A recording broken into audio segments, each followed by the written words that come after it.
Hello दोस्तों। तो आज एक चैप्टर नया स्टार्ट करते हैं, क्योंकि देखो मैक्रो वाली जो समष्टि अर्थशास्त्र है वो भी हमें साथ में चलानी है, और उसके साथ साथ में हमारी जो भारतीय अर्थव्यवस्था विकास यानी इंडियन इकोनॉमी वो भी साथ में चलानी है। ठीक है ना। तो इसमें बैंकिंग जो है ये आपका चैप्टर आ रहा है, और जितना आ रहा है उतना ही मैं करवाऊंगा। ठीक है, बस एक आध डेफिनेशन जो है स्टार्टिंग में मैंने आपको लिखवाई है, क्योंकि ये पता होना चाहिए आपको। ठीक है ना। बाकी जितना कोर्स में इस बार आएगा उतना ही मैं आपको करवा रहा हूँ, एक्स्ट्रा नहीं करवाऊंगा। क्लियर। चलो, तो देखो हमें करना क्या है। देखो सबसे पहली डेफिनेशन हमारी जो बन रही है वो है वाणिज्यिक बैंक, यानी व्यापारिक बैंक क्या होता है। एटलीस्ट ये तो पता होना चाहिए आपको, क्योंकि देखो आपका जो कोर्स में आ रहा है वो आ रहा है केंद्रीय बैंक। उसके सारे के सारे जितने भी फंक्शंस है यानी कार्य जो होते हैं वो आएंगे सारे। और उसके अलावा जो है मुझे मनी क्रिएशन वाला जो है, ठीक है ना, वो आ रहा है आपको पोर्शन, यानी मनी क्रिएशन वाला पोर्शन आपका आ रहा है। तो अभी हम देखो दो डेफिनेशन पढ़ रहे हैं, उसके बाद हम वही चीज सारी चेक करने वाले जो आपका आ रहा है। क्लियर। तो ये भी आपको नोट डाउन करना है, क्योंकि ये आपको पता होना चाहिए। मैं आपको दोबारा बोल दूं, एक नंबर के क्वेश्चन में अगर पूछ भी लेगा तो तुम उसको मना नहीं कर सकते, क्योंकि वो बोलेगा तुम्हें कॉमर्शियल बैंक के बारे में तो पता होना चाहिए, है ना। चलो, तो देखो वाणिज्य बैंक जिसको हम व्यापारिक बैंक भी बोलते हैं, क्या कहते हैं, व्यापारिक बैंक यानी कॉमर्शियल बैंक, यानी जो आपके आसपास जो बैंक है वो सारे कॉमर्शियल बैंक आपके क्या है, कॉमर्शियल बैंक होते हैं, यानी व्यापारिक बैंक जिसमें आपका अपना खाता होता है। क्लियर। तो उसने कहा वाणिज्य बैंक वे बैंक होते हैं, यानी ये वो बैंक है जो लोगों से जमाएं स्वीकार कर रहे हैं। देखो बढ़ के लिखा हुआ है, जो लोगों से जमाएं स्वीकार कर रहे हैं, यानी लोगों से डिपॉजिट लेते हैं, यानी जिनके पास आप पैसा जमा करने जाते हो। क्लियर।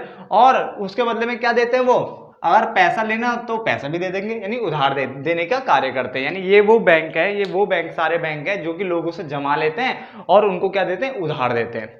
क्लियर हो गया। यानी ये तो काम करते हैं, और क्या काम है इनका। ठीक है ना। तो उसने बोला वाणिज्य बैंक वे बैंक होते हैं जो लोगों से जमाएं स्वीकार करते हैं, यानी उनसे डिपॉजिट लेते हैं, और अगर उनको पैसों की जरूरत पड़े तो उनको लोन भी दे देते हैं। क्लियर। क्या इसके अलावा भी वाणिज्य बैंक और काम करता है? हाँ, वैसे और भी काम करता है, जैसे आपके बिल पेमेंट का काम, एलआईसी की पेमेंट का काम, एज ए एजेंट काम करता है। ठीक है ना, बहुत सारे काम है इसके, बट हमें नहीं पढ़ना है। यानी ये सब चीजें कब की हट चुकी है। तो हमें वाणिज्य बैंक के कार्य नहीं पढ़ने, हमें तो केंद्रीय बैंक के कार्य पढ़ने हैं। ठीक है ना। बस वाणिज्य बैंक के दो मेन कार्य आपने देख ही लिए सामने, एक तो जमाएं स्वीकार करना और दूसरा लोगों को ऋण देना। ये काम हमारे कॉमर्शियल बैंक का है, जो जिनमें आपका अपना खाता होता है। क्लियर। वो सारे कॉमर्शियल बैंक आपके। आगे, एक वित्तीय संस्था, ये आपको एक नंबर के लिए याद रखना है कि एक वित्तीय संस्था, यह एक वित्तीय संस्था होती है। क्या होती है? ये एक फाइनेंशियल इंस्टीट्यूशन होता है, फाइनेंशियल इंस्टीट्यूशन होता है। यानी कॉमर्शियल बैंक व्यापारी बैंक है, ये फाइनेंशियल इंस्टीट्यूशन यानी वित्तीय संस्था होता है। मगर सभी वित्तीय संस्थाएं, जितनी भी सारी वित्तीय संस्थाएं वो वाणिज्य बैंक नहीं होती है। याद रखना, तो वर्ड क्या बोल रहा हूं, ये वित्तीय संस्था हो सकती है मगर सारी वित्तीय संस्थाएं वाणिज्य बैंक नहीं होती है। जैसे, क्योंकि वित्तीय संस्थाओं में इंश्योरेंस कंपनी भी आती है, इंश्योरेंस वाली कंपनी, तो क्या इंश्योरेंस वाली कंपनी का बैंक है? बैंक थोड़ी ना है। उसके अलावा इन्वेस्टमेंट कंपनीज आ सकती है, क्या इन्वेस्टमेंट कंपनी क्या बैंक होती है? नहीं, बैंक तो नहीं होती है। इसलिए बोला जाता है कि वित्तीय संस्था एक बहुत बड़ा टर्म है, यानी बहुत बड़ी डेफिनेशन है, और उसके अंदर एक छोटा सा है व्यापारिक बैंक, यानी इसके अंदर आता है, वित्तीय संस्था के अंदर व्यापारिक बैंक आता है, व्यापारिक बैंक के अंदर वित्तीय संस्था नहीं आता है। ये आपको समझना चाहिए। ठीक है, कि आज के टाइम पे बच्चे इस प्लान को नहीं पढ़ते, क्योंकि बुक से गायब कर दी गई है। ठीक है, बट आपको पता होना चाहिए, क्योंकि वो बुक ये मान के चलता है कि बच्चों को ये नॉलेज ऑलरेडी है, बट देखा जाए तो बच्चों को तो डब्बा गोला है। ठीक है ना। तो ये लिखा हुआ है वाणिज्य बैंक, व्यापारिक बैंक क्या होता है, तो वाणिज्य बैंक वे बैंक होते हैं जो लोगों से जमाएं स्वीकार करते हैं और उनके बदले उनको क्या देते हैं, उधार या ऋण, जो भी आप बोलो वो देते हैं जब इनको जरूरत पड़े। ठीक है, ये एक वित्तीय संस्था होती है, यानी वाणिज्य बैंक वित्तीय संस्था होती है। ठीक है ना। परंतु सभी वित्तीय संस्थाएं वाणिज्य बैंक नहीं होती है, ये याद रखना, कि वित्तीय संस्था बड़ी टर्म है।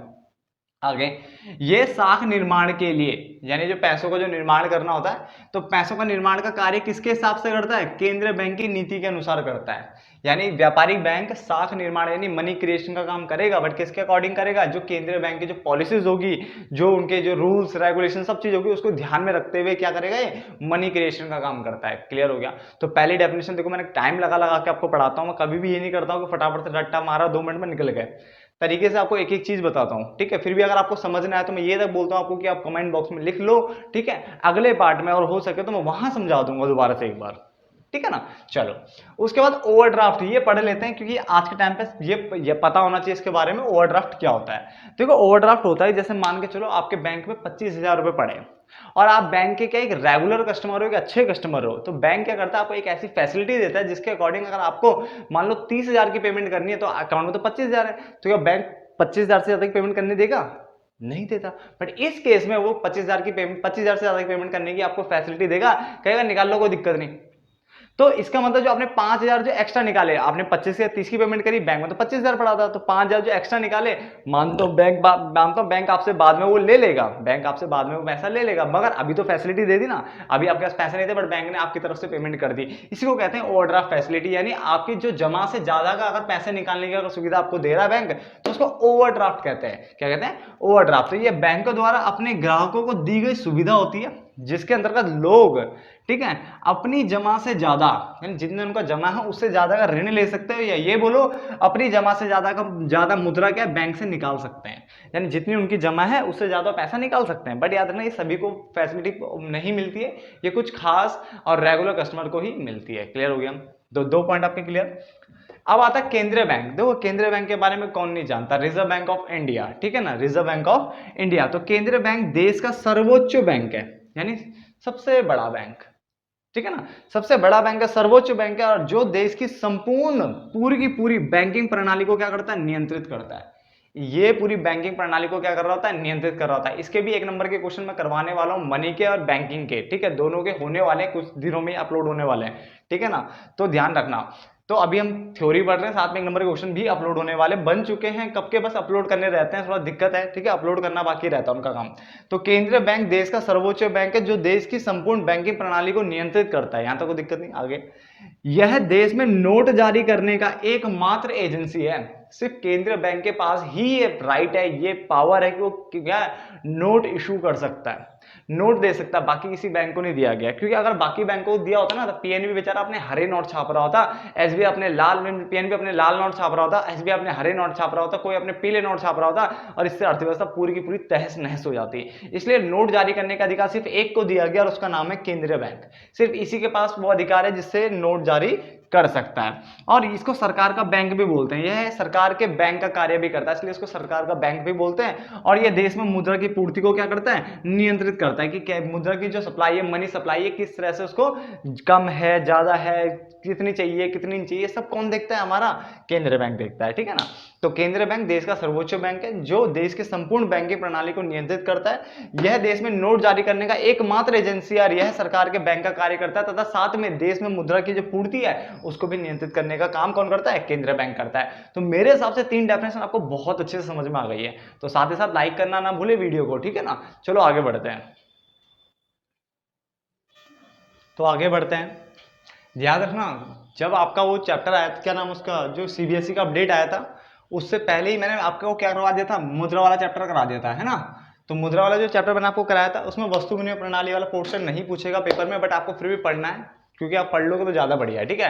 बाकी वो M1 M2 M3 M4 मैंने करवाया था, जिसमें से मैंने आपको वहीं पे बता दिया था कि वैसे भी M3 से लेके M2 M3 और M4 ये नहीं पूछा जाता, काफी टाइम पहले से नहीं पूछ रहे हो, ठीक है, 1-2 साल से नहीं पूछ रहे।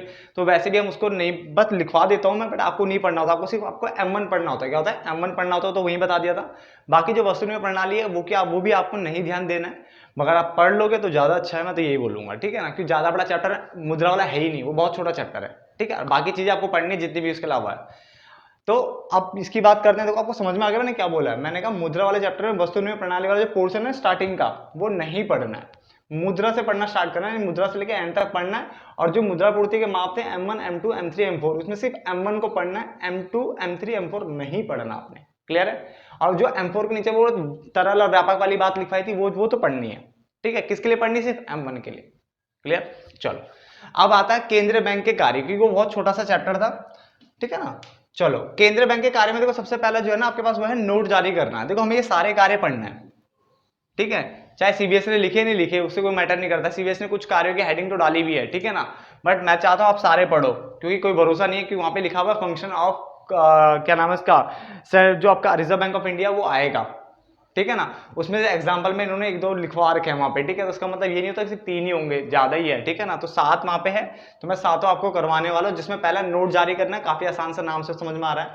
दूसरा सरकार का बैंक भी बोलते हैं, तो ये भी इसका कार्य है। बैंकों का बैंक यानी जितने भी बैंक हमारे आसपास है इनका भी बैंक है, इनका बाप एक तरीके से वो, ठीक है ना। तो बैंकों का बैंक है आपका। अंतिम ऋणदाता, इसका मतलब जब कहीं से भी आपको पैसा ना मिले तो आप किसके पास जा सकते हो? आरबीआई के पास जा सकते हो। गवर्नमेंट को सुविधा मिल जाती है यहाँ पे, ठीक है, देश को सुविधा मिलती है। आगे, देश की विदेशी मुद्रा कोषों का संरक्षक, यानी जो बाहर की जो मुद्रा होती है ना, जो यानी फॉरेन एक्सचेंज होता है, उसका भी कोष भंडार क्या है बना के रखता है, कौन? आरबीआई। तो ये हमें पढ़ना है। उसके अलावा साख का नियंत्रण, कैसे वो पैसों को नियंत्रित करता है, क्रेडिट को कैसे कंट्रोल करता है वो देखना पड़ेगा। और समाशोधन ग्रह का कार्य यानी क्लियरिंग हाउस फंक्शन ये होता है, यह अजीब सा नाम जो है यह है क्लियरिंग हाउस फंक्शन, ठीक है ना। क्लियरिंग हाउस फंक्शन का कार्य भी ये करता है, ठीक है ना। जब आपका चेक क्लियर होता है ना तो वो यही फंक्शन काम कर रहा होता है वहां पे, ठीक है ना। तो हमें साथ के साथ पढ़ना है, तो स्टार्ट करते हैं पहले वाले से, नोट जारी करना है। यहां से आराम से स्टार्ट करते हैं एक करके। नोट जारी करने का मतलब होता है, इसके अंदर केंद्रीय बैंक को नोट जारी करने का क्या है, एकाधिकार प्राप्त है। यानी इसके अलावा किसी को भी नोट जारी करने का अधिकार नहीं है, ये दिमाग में बैठा लो। क्लियर। यह केंद्रीय बैंक की केंद्रीय बैंक को यह केंद्रीय बैंक का करेंसी प्राधिकारी का कार्य कहलाता है, ठीक है ना, सॉरी। यह केंद्रीय बैंक का करेंसी प्राधिकारी यानी करेंसी अथॉरिटी, यानी अथॉरिटी जो किसके पास है, इसी का है, तो इसको करेंसी प्राधिकारी कार्य भी कहते हैं। क्या कहते हैं, करेंसी प्राधिकारी कार्य भी कहते हैं किसको, नोट जारी करने को, ठीक है ना। तो यहाँ पे याद रखना करेंसी अथॉरिटी है, क्या करेंसी अथॉरिटी किसको बोलेंगे, तो इसी को ही बोलेंगे, आरबीआई को, ठीक है। तो इसके अंतर्गत केंद्रीय बैंक को क्या किया है, नोट जारी करने का एकाधिकार प्राप्त है, यहां तक समझ में आ गया। उसके बाद यह केंद्रीय बैंक का करेंसी प्राधिकारी यानी करेंसी अथॉरिटी कार्य कहलाता है। क्लियर है, करेंसी अथॉरिटी फंक्शन जो है ये कहलाता है। उसके अलावा भारत में नोट को केंद्रीय बैंक जारी करता है, ये भी आपको पता होना चाहिए। भारत में नोट, ये तो बेसिक सा पॉइंट है। बट सिक्कों की अगर हम बात करें तो सिक्के कौन करता है, गवर्नमेंट करती है। कौन करती है, गवर्नमेंट नहीं, सरकार जारी करती है। तो नोट बोलेगा तो केंद्रीय बैंक, सिक्के बोलेगा तो गवर्नमेंट, ये भी आपको पता होना चाहिए एक नंबर के लिए। साथ ही साथ बट दोनों को परिचालित करने की अगर बात करूंगा तो परिचालित आपकी केंद्रीय बैंक ही करता है, नहीं, दोनों को रेगुलेट करना है, सर्कुलेट करना है, ठीक है ना। ये सारे काम कौन करेगा, केंद्रीय बैंक ही करेगा, ताकि अर्थव्यवस्था में मुद्रा की पूर्ति को नियंत्रित करने का काम, क्योंकि इसके हाथ में दिया गया केंद्रीय बैंक में, तो यही करेगा ना। तो परिचालित कौन करेगा, आपका परिचालित करेगा आपका केंद्रीय बैंक। आगे बढ़ते हैं, तो आगे बढ़ते हैं। पहला पॉइंट आपको समझ में आ गया था, ठीक है ना, कि मैंने बताया था वहां पे जो नोट इशू करेगा कौन करेगा, आरबीआई, और अगर सिक्के बोलूंगा तो सरकार। मगर दोनों को परिचालित कौन करेगा, सर्कुलेट कौन करेगा, आरबीआई ही करेगा, क्योंकि मुद्रा की पूर्ति का भार जो है ना नियंत्रण करने का, वो किसके ऊपर रखा गया, आरबीआई के ऊपर। तो सारा काम वही करेगा, बस प्रिंट कर सकता है कौन, सरकार, सिक्के, सिर्फ सिक्के, ठीक है ना। चलो, अरे एक और चीज याद रखना, 20वीं सदी से पहले ना उसका एक नाम और था, निर्गमन कार्य, आई थिंक निर्गमन बैंक, निर्गमन कार्य कहते थे। मैं चेक कर लेता हूँ, ठीक है। हाँ, निर्गमन बैंक, तो निर्गमन बैंक भी लिख लो ब्रैकेट में, उसी का ही, किसको, नोट जारी करने पे, यहाँ पे जो मैंने बताया था ना, वहां पे उसको 20वीं सदी तक क्या कहते थे, स्टार्टिंग तक उसको निर्गमन बैंक कहते थे। क्या कहते हैं, निर्गमन, लिख लेता हूं एक बार, निर्गमन बैंक, ठीक है ना। तो निर्गमन बैंक उसको 20वीं सदी से पहले पहले तक कहते थे। तो ये प्लीज नोट डाउन कर लो, निर्गमन बैंक लिख देना, ताकि अगर पेपर में आए निर्गमन बैंक क्या होता है तो आपको वही वाली पहला पॉइंट समझाना है। यानी बैंक ऑफ इशू अगर पूछेगा तो आपको पहला पॉइंट नोट जारी करने वाला ही समझाना होता है। क्लियर हो गया, चलो अब आगे बढ़ते हैं। देखो हमारे पास क्या है, सरकार का बैंक, नंबर 2 पॉइंट। तो उसने कहा केंद्रीय बैंक को सरकार का बैंक भी कहा जाता है, कोई बड़ी बात नहीं है आगे, क्योंकि यह सरकार के आदेशानुसार, यानी सरकार के आदेशानुसार और सरकार के परामर्श अनुसार, यानी परामर्शदाता के रूप में सरकार की मुद्रा को नियंत्रित करने संबंधित नीतियों, यानी सरकार ने जो मुद्रा को नियंत्रित करने संबंधित नीतियां बनाई है, ठीक है। तो सरकार की मुद्रा को नियंत्रित करने संबंधित नीतियों के निर्माण में क्या होता है, सहायक होता है, ठीक है ना। तो उसने क्या बोला, सरकार का बैंक इसलिए बोला कि केंद्रीय बैंक को सरकार का बैंक भी कहा जाता है, क्योंकि यह सरकार के आदेशानुसार, यानी जो सरकार आदेश देती है उसके हिसाब से, या सरकार का परामर्शदाता के अनुसार क्या करता है, के रूप में सरकार की मुद्रा को नियंत्रित करने संबंधित नीतियां बनाने में क्या करता है, सहायता प्रदान करता है। ये बताता है कि ऐसा ऐसा करो, क्योंकि अर्थव्यवस्था को बहुत अच्छे से कौन जानता है, हमारा केंद्रीय बैंक जानता है। तो केंद्रीय बैंक सरकार को ये चीजें बताते हैं कि ऐसे ऐसे कर सकते हैं, सरकार से क्या, सरकार के आदेशों को भी मान सकता है, या तो मानेगा या उनको कुछ परामर्श दे सकता है कि ऐसा ऐसा करो, कोई नीति ऐसी बनवाओ। क्लियर है, चलो आगे। केंद्रीय बैंक सरकार को सरकारी प्रतिभूतियों या ट्रेजरी बिलों के बदले ऋण भी प्रदान करता है। इसका मतलब क्या हुआ, केंद्रीय बैंक सरकार को भी ऋण दे देता है, ठीक है। और ऋण किसके बदले देगा, सरकारी प्रतिभूतियों के बदले। इसका मतलब होता है गवर्नमेंट सिक्योरिटीज। या देख, जैसे हम है, अगर हम बैंक के पास जाएं तो बैंक हमें ऐसी ऋण थोड़ा ना देगा, उसके बदले कुछ ना कुछ गिरवी रखना पड़ेगा, कोई सिक्योरिटी तो रखनी पड़ेगी ना। ऐसी गवर्नमेंट को भी ऐसी लोन नहीं मिलता, कोई किसी का सगा नहीं होता, गवर्नमेंट को भी नहीं मिलेगा। गवर्नमेंट को भी क्या रखना पड़ेगा, अपनी गवर्नमेंट जो सिक्योरिटी है वो आरबीआई के पास गिरवी रखनी पड़ेगी, क्योंकि इनकेस अगर गवर्नमेंट उसको पे नहीं कर पाती तो आरबीआई के पास राइट है कि वो सिक्योरिटी को भी बेच सकता है। क्लियर है ना। तो वही सेम यहाँ पे है कि वो सरकारी प्रतिभूतियों के के अनुसार सरकार क्या कर सकती है, केंद्रीय बैंक से लोन ले सकती है। या ट्रेजरी बिल जिसको हम टी बिल कहते हैं, क्या कहते हैं, टी बिल कहते हैं, जो कि 364-65 दिन से ज्यादा के नहीं होते, ठीक है ना। तो ये भी एक तरह से सिक्योरिटी मान के चलो, क्योंकि आपको पढ़ना नहीं है क्या होते हैं, ठीक है। तो ये सिक्योरिटी, ये भी सिक्योरिटी होगी, तो सिक्योरिटी के बदले सरकार इससे क्या ले सकती है, लोन ले सकती है, कोई दिक्कत नहीं। और ये लोन सरकार क्यों लेती है, क्योंकि सरकार की जो आय होती है ना वो कम हो जाती है, किससे, सरकार के व्यय से।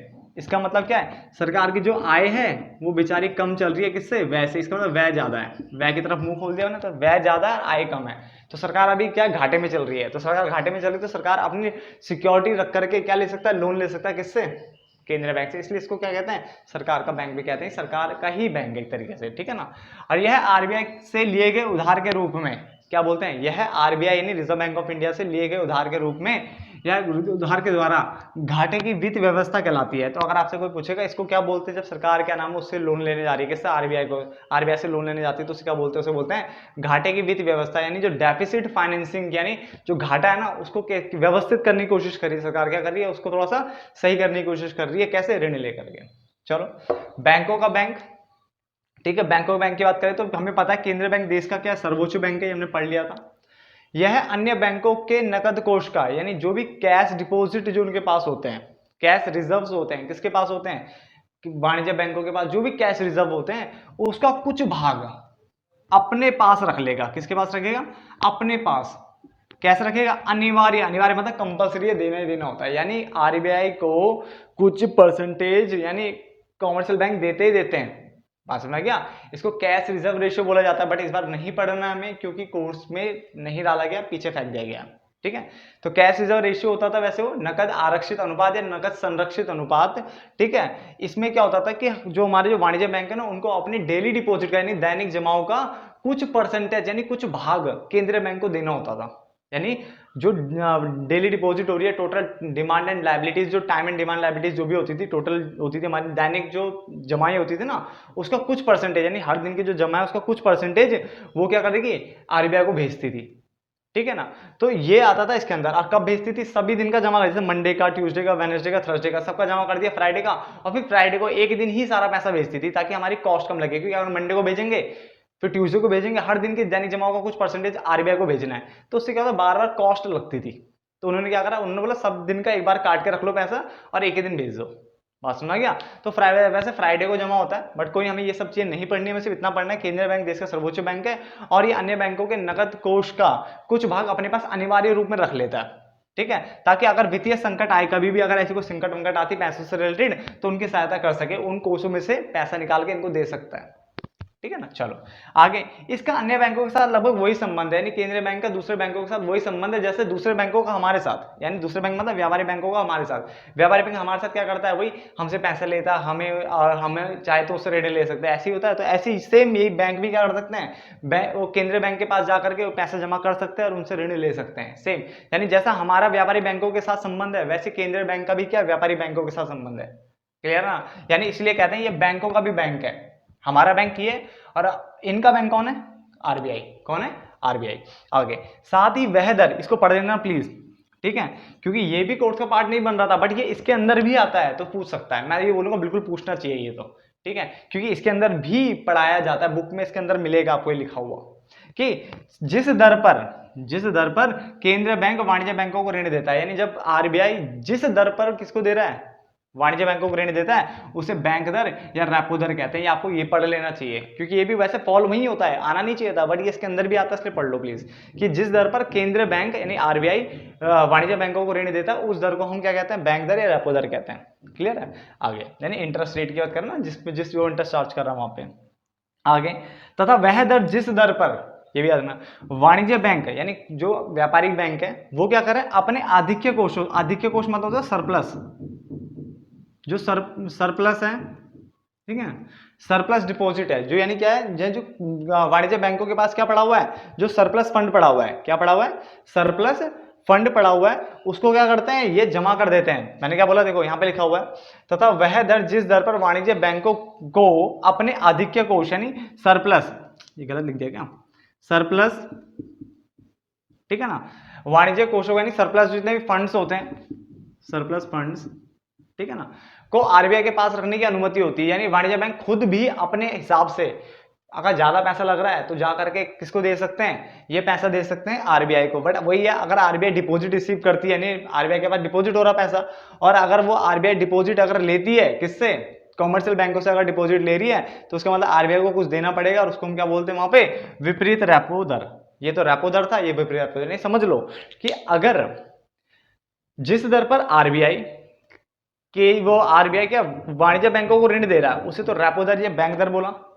और जिस दर पर वाणिज्य बैंक अपने अधिक कोष, अधिक मतलब सरप्लस फंड्स को, यानी जो ज्यादा पैसा है उसको आरबीआई के पास रखने की अनुमति होती है, यानी जिस दर पर कि जो वाणिज्य बैंक अपने अधिक कोषों को कहां रख सकता है, आरबीआई के पास रख सकता है, वहां पर जमा कर लो, तो उसे क्या कहते हैं, विपरीत रेपो रेट कहते हैं। क्या कहते हैं, विपरीत रेपो रेट, यानी विपरीत रेपो दर कहते हैं। क्लियर। तो चलो इस पार्ट को यहीं खत्म कर लेते हैं, ठीक है। एक पार्ट और बनाएंगे, जो भी होगा हो सके तो वहीं खत्म करेंगे, और नहीं होगा तो एक पार्ट और बनाएंगे। ज्यादा से ज्यादा 3 हो सकते हैं मैक्सिमम, वैसे 2 में खत्म हो जाना चाहिए, ठीक है। तो फिर अगर ये वीडियो अगर आपको पसंद आई तो प्लीज इसको लाइक शेयर करना ना भूले अपने दोस्तों को भी, और साथ ही साथ हमारे चैनल को सब्सक्राइब करना ना भूले। थैंक यू दोस्तों।